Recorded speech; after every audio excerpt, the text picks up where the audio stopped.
y le estaré presentando en esta ocasión la primera parte de una entrevista que realicé con el gobernador del Banco de México, Agustín Carstens, en donde habla de distintos asuntos, por ejemplo, la posición que tiene en cuanto a los señalamientos del FMI y la utilización de las reservas como un mecanismo en cuanto a proveer liquidez al mercado de tipo de cambio y que esto se vuelva un colchón para enfrentar los impactos exteriores. Eso y más aquí en Dinero por Excelsior Televisión.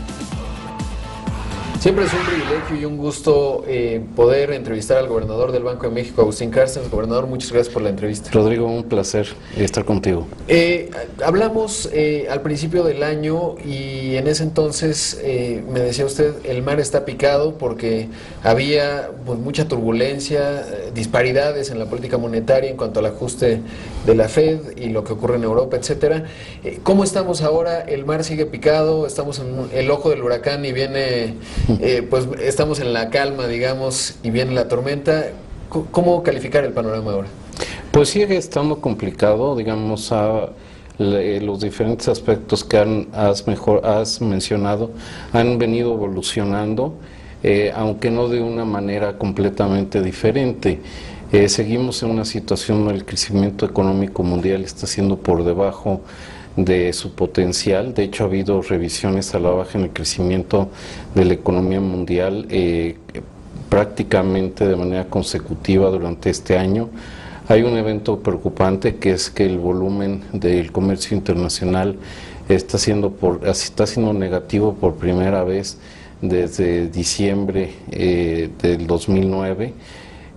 Por otro lado, bueno, pues hay ciertas tonalidades positivas. El hecho de que se anticipe que el Federal Reserve pues pueda aumentar tasas de interés relativamente pronto. En Estados Unidos pues las cosas están empezando a ir mejor porque Estados Unidos ha condicionado su aumento en tasas a un mejor desempeño de la economía, de su economía, un mayor empleo y que vea ciertamente las perspectivas de una mayor inflación.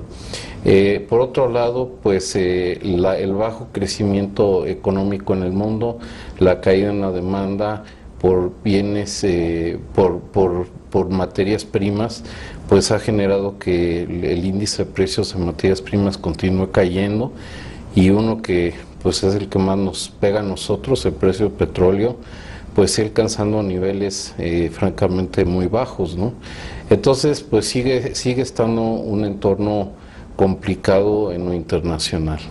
Ahora, de cara al posible incremento de la tasa de referencia en diciembre, que bueno, pues ya el desempleo está en 5% en los Estados Unidos, se van cumpliendo, ayer las manufacturas, pues ya se veía cierto repunte. ¿Va a causar el mismo efecto, digamos, este incremento de la tasa de referencia o ya se está dando por descontado? Ciertamente hay la presunción, pero porque no hay manera de saberlo plenamente, de que los mercados se han estado anticipando, se han estado posicionando. De hecho, parte de la estrategia de la Reserva Federal pues es precisamente a través de su comunicación, pues de decir ahí viene, pues de que no tome por sorpresa a los mercados. Entonces sí ya hay un cierto, sí sería razonable pensar que ya ha habido ajuste tanto en tasas de interés en mercado como en los tipos de cambio.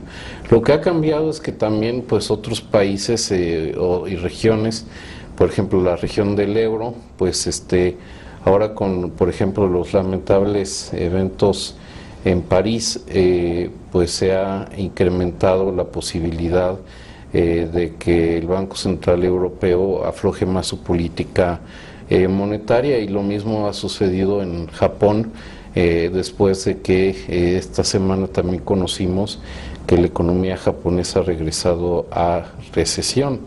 Entonces, como en temas de política monetaria todo es relativo, pues el hecho de que esta zona y este gran país que es Japón tengan la necesidad de implementar políticas monetarias más laxas, pues obviamente está afectando las fuerzas en los mercados financieros. Ahora, el FMI hizo observaciones con respecto a México, disminuyó la perspectiva de crecimiento, pero algo que llamaba mi atención es que, pues de manera muy sutil, pero decía, hay que limitar la utilización de las reservas para proveer liquidez, aunque reconocían que ha sido un mecanismo que funciona.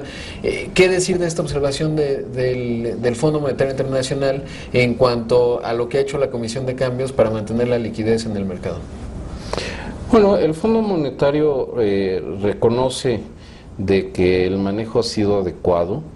Realmente el fondo pensaría que quizá hubiéramos tenido la oportunidad de dejar un poco más, digamos, con menos presencia en los mercados y que el ajuste fuera mayor a través del tipo de cambio. Sin embargo, no creo que haya una gran diferencia de fondo, más bien la advertencia es hacia adelante, no necesariamente ya por lo hecho. Las reservas internacionales, pues es el activo principal del Banco de México y bueno, se acumulan pues sobre todo para usarse cuando se necesitan, ¿no? La realidad es de que sí, tener el monto que tenemos de reservas invertidas en activos muy líquidos, pues sí genera un costo, ¿no?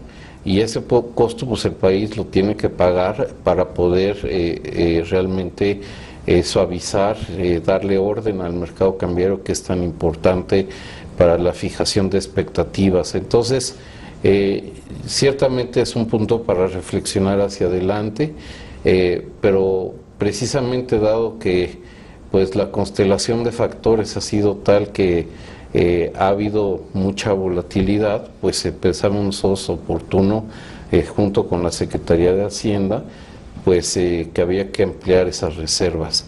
En México las políticas se han venido ajustando en tiempo y forma. El presupuesto y la ley de ingresos que acaban de ser aprobadas es una señal fuerte de responsabilidad macroeconómica. El banco tenemos pues tasas de inflación por debajo de nuestro objetivo. Hemos señalado que estamos, por decirlo así, listos a ajustar nuestras tasas también cuando sea necesario. Entonces, pues, cuando las políticas ahí están y hay oportunidad de suavizar los mercados, pues yo creo que sí es útil y pertinente usar las reservas. No podemos tener digamos, una política sustentada exclusivamente en las reservas, porque obviamente pues ahí se nos acaban en dado caso, ¿no?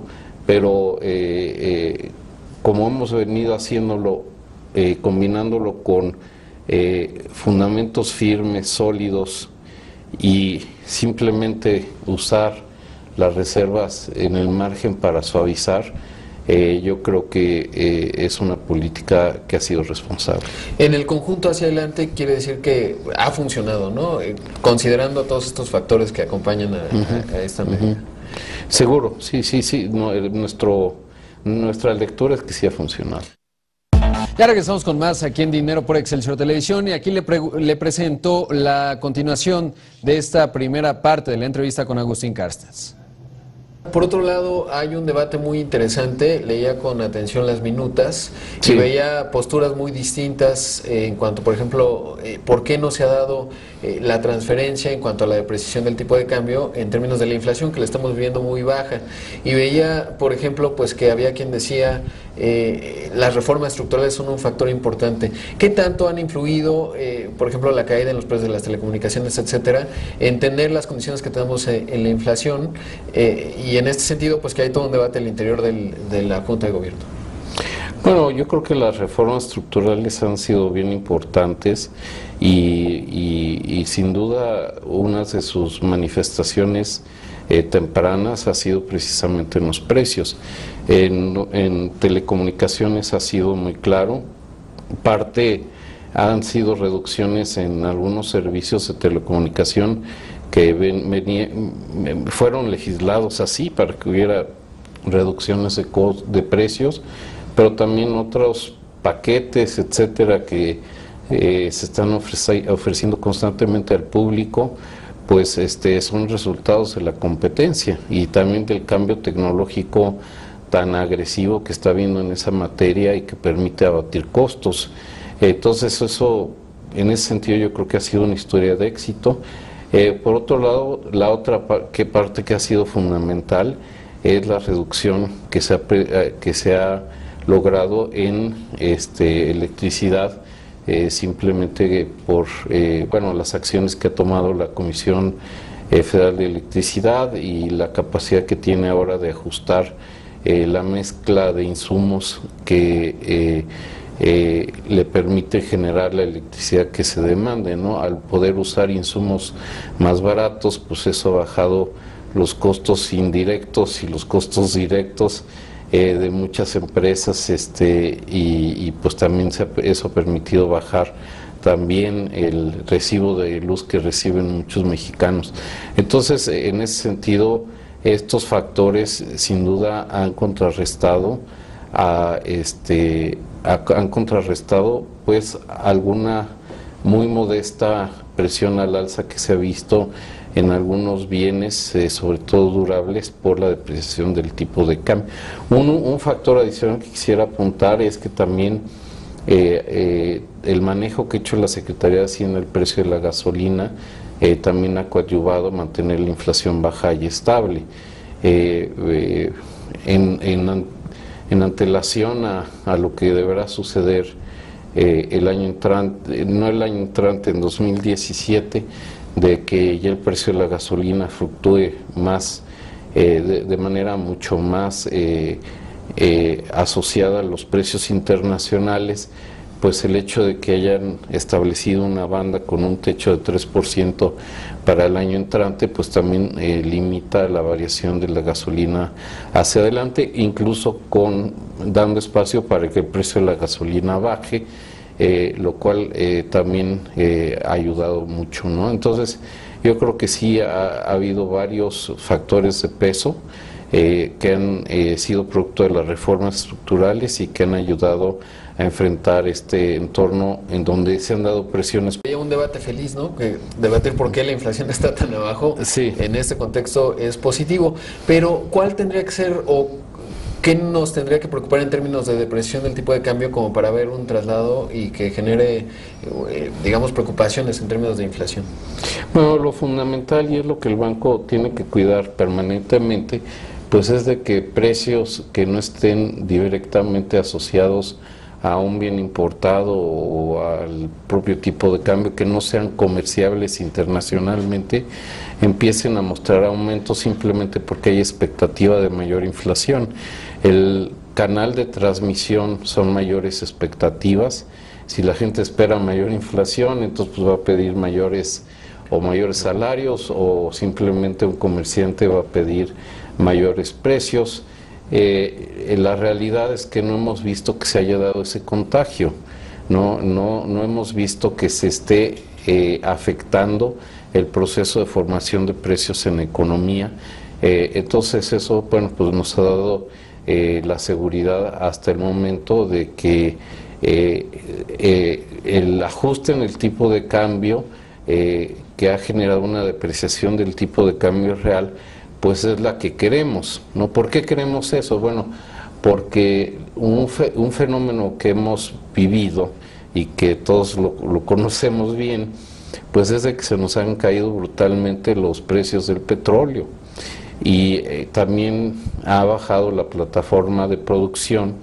Entonces, ¿eso qué quiere decir? Que México está recibiendo menos ingresos por esos bienes exportables. El tipo de cambio lo que hace entonces es, al depreciarse en términos reales, es hacer que otros bienes y servicios se vuelvan más competitivos y una cosa compense la otra.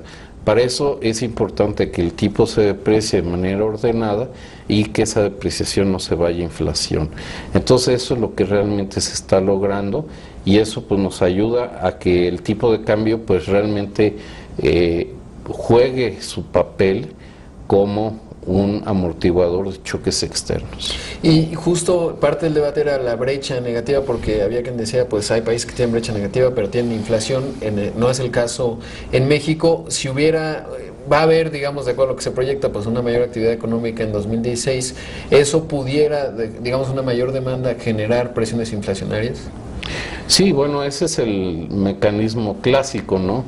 De que realmente pues haya una situación donde haya una economía que esté creciendo por arriba de su potencial, que eso esté metiéndole estrés a los precios de los insumos, y que pues eso resulte en una inflación acelerada, y ahí es donde pues tradicionalmente los bancos centrales ajustan su política monetaria.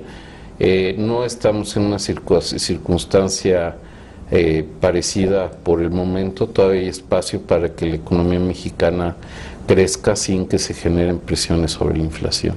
Ahora, veía que, digamos, en la discusión había quien decía que se, digamos, incremente la tasa de referencia de manera proactiva antes ganarle a la Fed.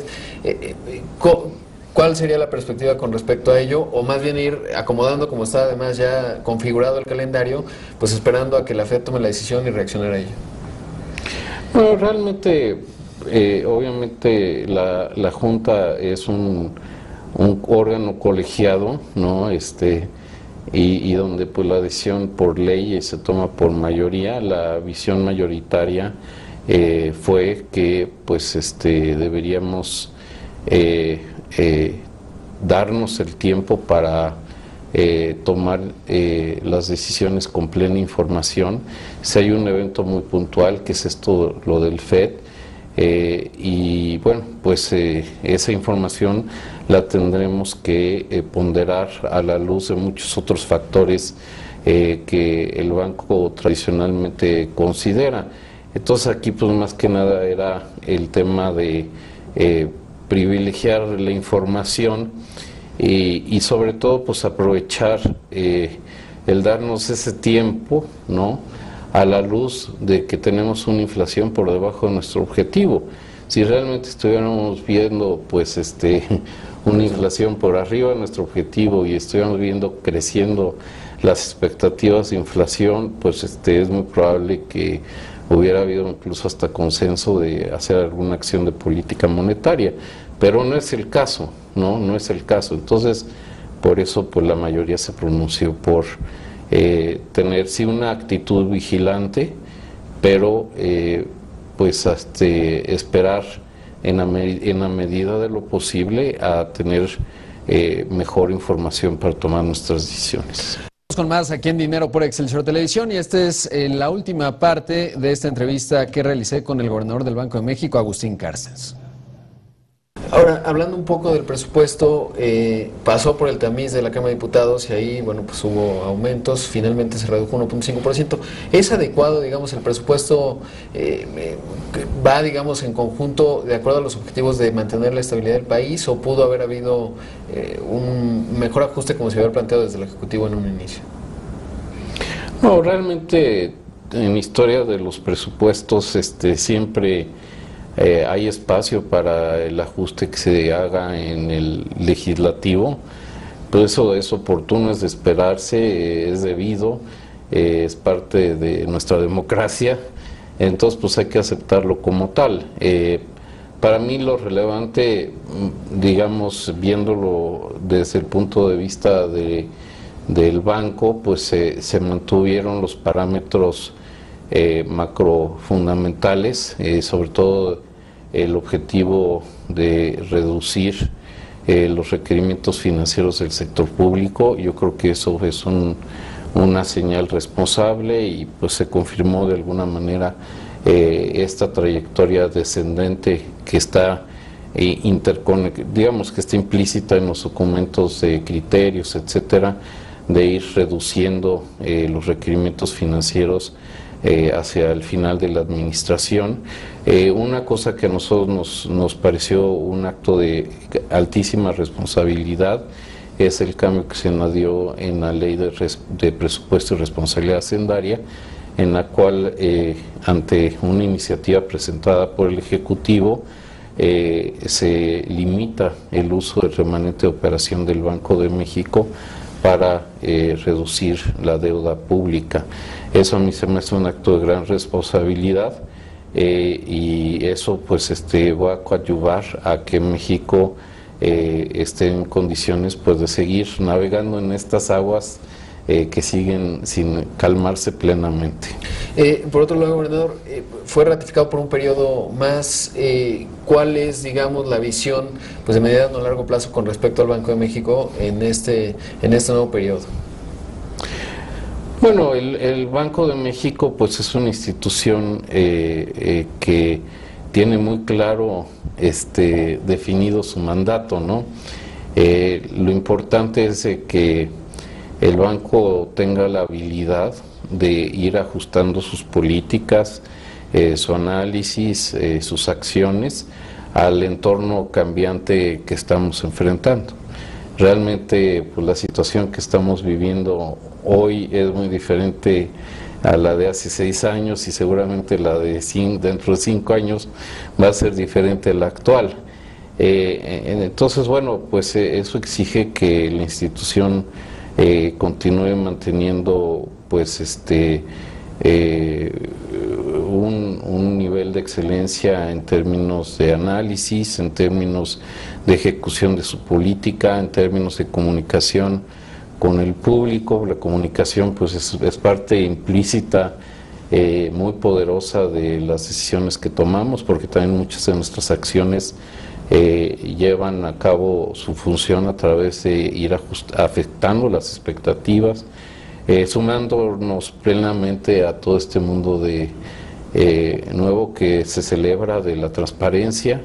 Entonces, pues el banco seguirá haciendo lo que le mandata la Constitución cada vez de mejor manera.